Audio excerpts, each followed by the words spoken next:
Hello and welcome to my channel. Today we're setting up my Hobonichi Weeks 2026 together. This is my very first time using this planner, so I'll also be sharing a few first impressions along the way, like paper quality, ink bleed through, and the types of tracking pages it offers. Let's start with decorating the intro page. For this page, I went with a black and red color palette to complement the Hobonichi cover. Then I choose butterfly stickers. Next comes the character sticker. This PET tape design has been one of my absolute favorites over the past few months, and it includes the perfect character with a red outfit and matching accessories. I'm thinking of going with my classic girl with butterfly wings theme. I think it's incredibly cute. Instead of sticking the character directly onto the page, I decided to give her a solid opaque background. I don't love see-through layers, and this also makes 3D layering much easier and cleaner to work with.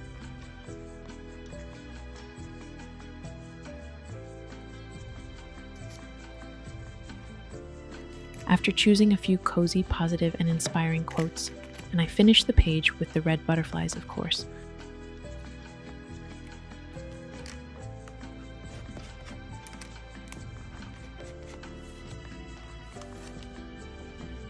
On the left side, I'm keeping things more minimal to balance the composition.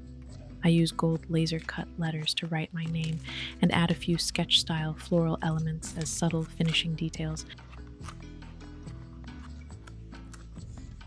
And the intro page, or cover page, is complete. Moving on to the next page, I'm keeping this one very minimal, just a couple of stamps and a few stickers.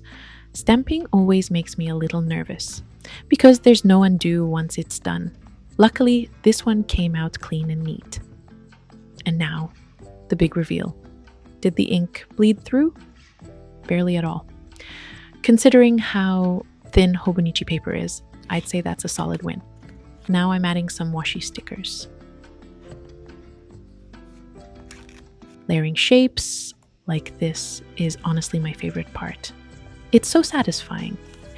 And these gold foil stickers from my Japan trip, I had to use them. They're way too pretty not to.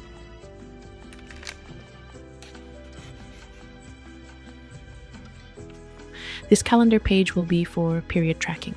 Next is the yearly overview page. I went back and forth on this. Many people use it for step tracking, but I decided on mood tracking instead. I'll be using 3 emotion categories and colors: simple, calm, and easy to read at the end of the year. In the middle of the planner, there's a 365-day checklist, and I'm using this one to track my workouts. I really want to be more consistent next year, and somehow knowing there's a little box waiting to be checked adds just enough pressure to actually do it.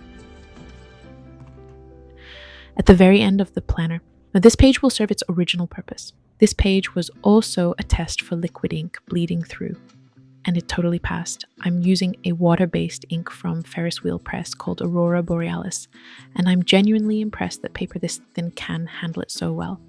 Everything here is in Japanese. I bought this during my Japan trip and didn't even realize there was an English version.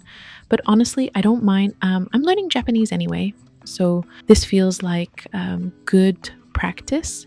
The 4th column here is actually free space, and I decided to use it as a little wish list, things I want to buy or maybe own this year. Now for the actual weekly page design. This one took me a while because I wasn't fully sure what I wanted to track here. In the end, I landed on daily to-dos, a mix of personal and work life. I kept a narrow column to track my social media posts and posting times. On the right side, I'll take a note of weekly highlights, what mattered this week. I do feel like this layout will slowly evolve as the year goes on, so I didn't want to overthink it too much at this stage. One of my absolute favorite pages in this planner is the My 100 page. After way too much overthinking, I decided to split it 50-50. One half is for 50 intentions and goals, things I want to work toward and manifest. I use this sticker sheet from my Japan haul, choosing words that represent success, luck, abundance, and blessings. The other half is purely for joy: anime I watch, movies I see in theaters, and music or podcasts that leave an impression on me throughout the year. And finally, my honest thoughts about this very popular planner, Hobonichi Weeks. The size is perfect, the pages feel surprisingly soft yet durable. I'm still not completely sure how I feel about the page transparency, so I might experiment with pencil instead of ink to see how that goes. I'll definitely share more honest updates as I continue using it.